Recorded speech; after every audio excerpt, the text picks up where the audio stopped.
Assalamualaikum warahmatullahi wabarakatuh. Nama saya Yeni Apnilawati. Saya mahasiswi dari Universitas Muslim Nusantara Al-Wasliyah, jurusan akuntansi semester 5. Di sini saya ingin menjelaskan mengenai good governance dari beberapa jurnal. Jurnal yang pertama yaitu dengan judul Pengaruh Good Governance dan Pengendalian Intern terhadap Kinerja Pemerintah Kabupaten Pelalawan. Baiklah, saya akan memulainya. Yang pertama dari good governance diartikan sebagai tata kelola yang baik pada suatu usaha yang dilandasi oleh etika profesional dalam berusaha atau berkarya. Good governance merupakan wujud dari penerimaan akan pentingnya suatu perangkat, peraturan atau tata kelola yang baik untuk mengatur hubungan, fungsi, dan kepentingan berbagai pihak dalam urusan bisnis maupun pelayanan publik. Munculnya konsep good governance di Indonesia sebagai reaksi atas perilaku pengelola perusahaan yang tidak memperhitungkan stakeholdernya. Hal ini terlihat jelas ketika krisis terjadi di Indonesia sejak tahun 1997. Krisis tersebut memberi pelajaran berharga bahwa pembangunan yang dilaksanakan selama ini ternyata tidak didukung struktur ekonomi yang kokoh. Hampir semua pengusaha besar kita menjalankan roda bisnis dengan manajemen yang tidak baik dan syarat praktek korupsi, kolusi, dan nepotisme.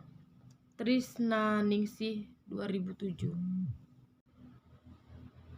Demi mewujudkan penyelenggaraan pemerintah yang baik, maka pemerintah mencoba mewujudkan pemerintahan yang bersih, berwibawa, atau dikenal dengan istilah good governance.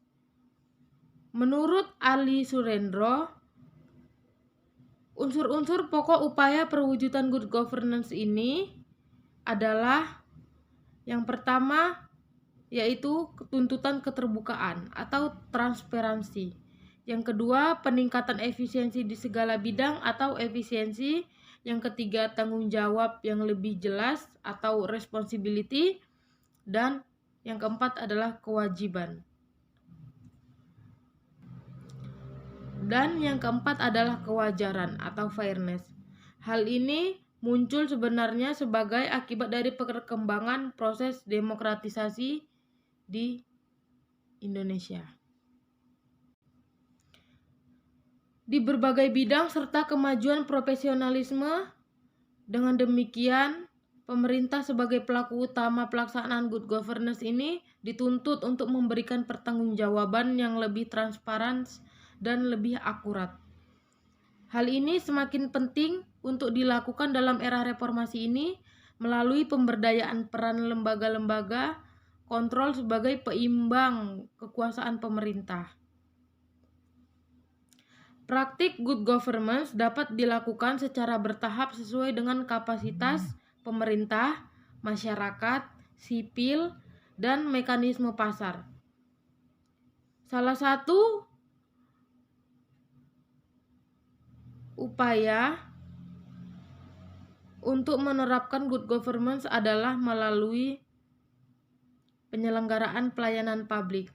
Pelayanan publik sebagai penggerak utama juga dianggap penting oleh semua aktor dari unsur good governance. Para pejabat publik, unsur-unsur dalam masyarakat sipil dan dunia usaha sama-sama memiliki kepentingan terhadap perbaikan kinerja pelayanan publik. Dalam era reformasi sekarang ini, isu-isu tentang pemberian pelayanan publik semakin mencuat ke permukaan. Hal ini tidak dapat dipisahkan dari tingkat keperadaban manusia yang semakin maju, di mana pemberian pelayanan yang baik oleh lembaga atau instansi pemberian pelayanan merupakan kata kunci yang tidak bisa ditawar lagi. Terdapat 3 fungsi utama sektor publik. Yang pertama yaitu melakukan pelayanan publik yang sangat vital.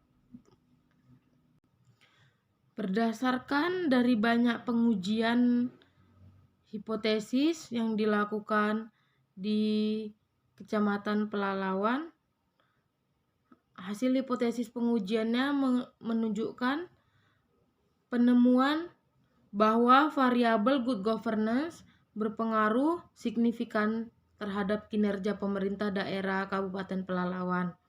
Hasil yang diperoleh dalam pengujian hipotesis pertama mendukung bahwa good governance itu sangat penting di Kabupaten Pelalawan.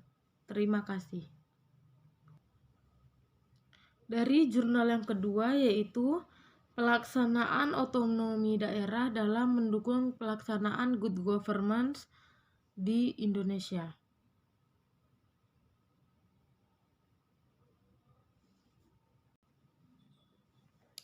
Inti otonomi daerah adalah kebebasan masyarakat setempat untuk mengatur dan mengurus kepentingan sendiri yang bersifat lokalitas untuk terselenggaranya kesejahteraan. Dalam otonomi terdapat nilai yang hakiki, yakni nilai demokrasi dan prakarsa sendiri. Menurut Muhammad Hatta, otonomisasi tidak saja berarti melaksanakan demokrasi, tetapi mendorong berkembangnya prakarsa sendiri, yang berarti pengambilan keputusan sendiri dan pelaksanaan sendiri kepentingan masyarakat setempat. Dengan demikian, demokrasi yaitu pemerintah dari, oleh, dan untuk rakyat dapat dicapai. Rakyat tidak saja menentukan nasibnya sendiri, melainkan juga memperbaiki nasibnya sendiri. Pelaksanaan pemerintah daerah yang melibatkan partisipasi masyarakat luas memungkinkan terciptanya pemerintah daerah yang demokratis dalam rangka mewujudkan pada pemerintahan yang baik atau good governance. Dalam teori dan praktek, pemerintahan modern diajarkan bahwa untuk menciptakan the good governance perlu dilakukan desentralisasi pemerintahan. Good governance menunjukkan pada proses pengelolaan pemerintahan melalui keterlibatan stakeholders yang luas dalam bidang ekonomi, sosial, dan politik, serta pendayagunaan sumber daya alam, keuangan, dan manusia untuk kepentingan semua pihak, yakni pemerintah, pihak swasta, dan rakyat dalam cara yang sesuai dengan prinsip-prinsip keadilan, kejujuran, persamaan, efisiensi, transparansi, dan akuntabilitas. Good governance merupakan kecenderungan global dan tuntutan dalam sistem politik yang demokratis. Dapat dikatakan bahwa good governance menunjukkan pada proses pengelolaan pemerintahan melalui keterlibatan stakeholders yang luas dalam bidang ekonomi, sosial, dan politik suatu negara, dan pemberdayaan sumber daya alam, keuangan manusia menurut kepentingan semua pihak dengan cara yang sesuai dengan prinsip-prinsip keadilan,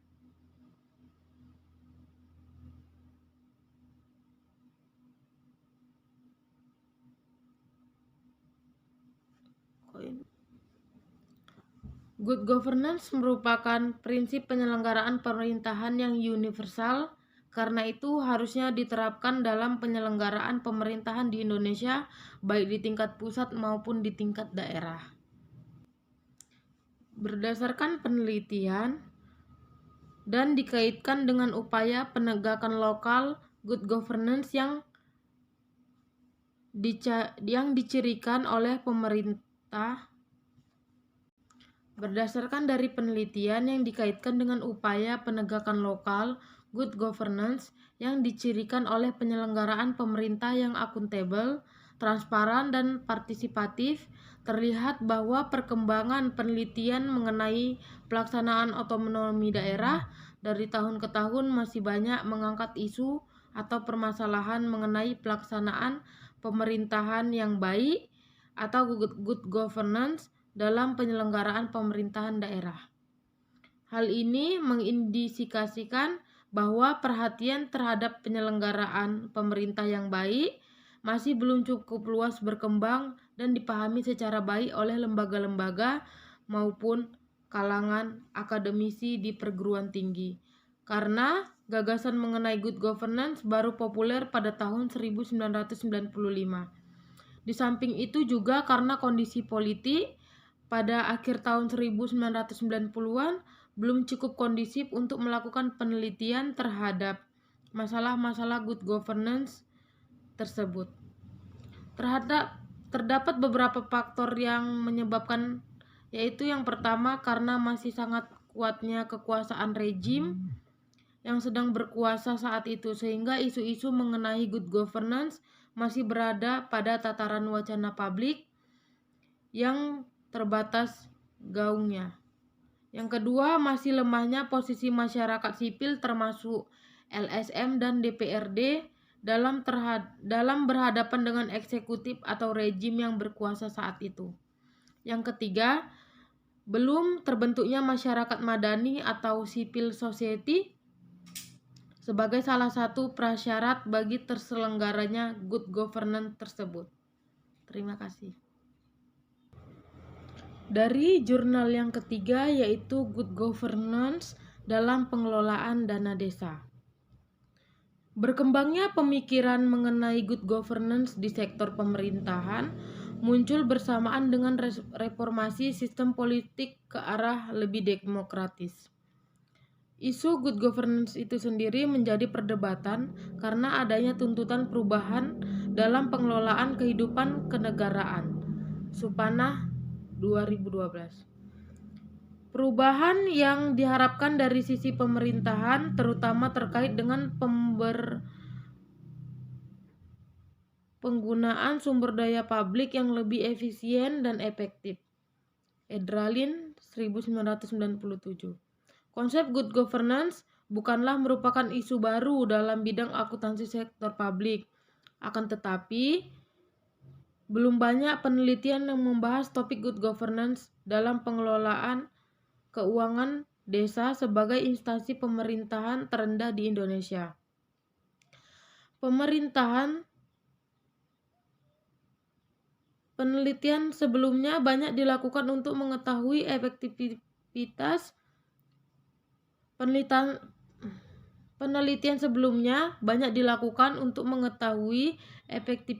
pengelolaan alokasi dana desa, serta kajian konsep akuntabilitas sebagai salah satu komponen good governance. Pentingnya akuntabilitas ditekankan pada non-governance organization atau sebagai organisasi nirlaba. Kovacs et al. 2003 meneliti akuntabilitas pada 3 bentuk organisasi, yaitu internal governance organization, transactional corporation, dan non-governmental organization. Pentingnya implementasi akuntabilitas juga diteliti pada kegiatan penyaluran dana bergulir untuk memberdayakan kaum miskin di Zambia, dan akuntabilitas dalam pengelolaan pengeluaran publik di negara berkembang. Berdasarkan fenomena tersebut, penelitian tentang implementasi good governance dalam pengelolaan dana desa penting dan menarik untuk dilakukan secara lebih mendalam. Pengelolaan dana desa itu sendiri merupakan suatu realitas sosial di mana tempat interaksi sosial antara berbagai pihak yang berkepentingan seperti pemerintah pusat dan kabupaten, perangkat desa, dan juga masyarakat. Dalam konteks pemerintahan desa di Indonesia, konsep good governance digunakan sebagai kerangka institusional untuk memperkuat otonomi desa. Pelaksanaan otonomi pemerintahan lokal pada tingkat desa tidak akan kuat dan bermanfaat bagi masyarakat lokal jika tidak ditopang dan oleh prinsip-prinsip transparansi, akuntabilitas, partisipasi, dan responsibilitas. Selain itu, dalam realitasnya, praktik good governance pada pengelolaan dana desa lebih ditunjukkan kepada pemerintah pusat, bukan masyarakat. bertitik tolak dari kondisi real tersebut, peneliti tertarik untuk menggunakan topik good governance sebagai alat analisis dalam pengelolaan dana desa di Provinsi Bali. Tujuan dari penelitian ini adalah untuk memahami bentuk implementasi good governance dalam praktik pengelolaan dana di desa. Implikasi teoritis penelitian ini diharapkan bisa memberikan sumbangan pemahaman baru untuk menjelaskan teori yang sudah ada mengenai konsep good governance terhadap masyarakat. Implementasi penelitian ini diharapkan dapat diterapkan dalam praktik nyata atau paling tidak dapat digunakan untuk memperbaiki praktik good governance yang sudah ada selama ini. Selain itu, diharapkan dapat memberikan pemahaman kepada masyarakat untuk ikut mengawasi pengelolaan dana desa. Terakhir, implementasi kebijakan dari penelitian ini dapat digunakan untuk menilai implementasi good governance pada instansi pemerintahan, khususnya pemerintahan desa. Terima kasih. Assalamualaikum warahmatullahi wabarakatuh. Sekian penjelasan dari saya. Assalamualaikum warahmatullahi wabarakatuh.